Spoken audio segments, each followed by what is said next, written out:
Supreme court के जजेस को धमकी आमेज खत मौसूल होने का ये मामला है।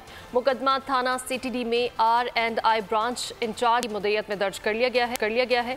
मुकदमा इंसदादी दहशतगर्दी की दफ़ा 7 ATA और 507 के तहत दर्ज किया गया है।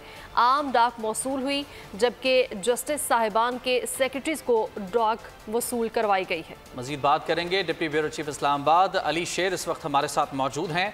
अली बताइएगा, मुकदमा दर्ज हो चुका है, इस मामले का क्या तफसीलात हैं?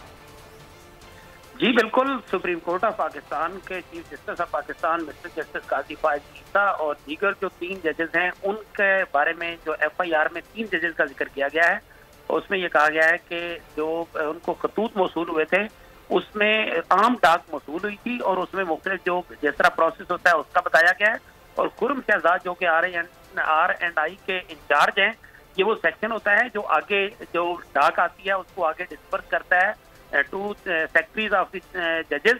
तो उन्होंने वो ट्रांसफर किया, ये खत जो है वो जजेस के सेक्रेटरीज को भेजा।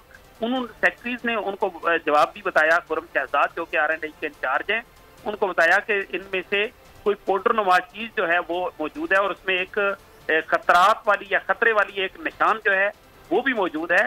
तो उसके बाद ये पुलिस को इतला दी गई और पुलिस में आज जब ये मामला सामने आया तो उसके बाद इस पे दफा 7 ATA इंसदाद दहशतगर्दी की दफा और 507 यानी जो कहा जाए कि मवासलाती जरिए से दहशतगर्दी फैलाना या खौफ फैलाना, इन दफात के तहत मुकदमा थाना CTD में दर्ज कर लिया गया है और अभी पुलिस जो है वो उसके लिए मसरूफ अमल है।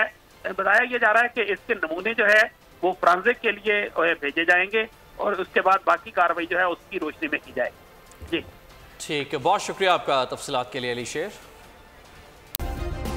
सब्सक्राइब करें और बेल दबाएं ताकि कोई खबर रह न जाए।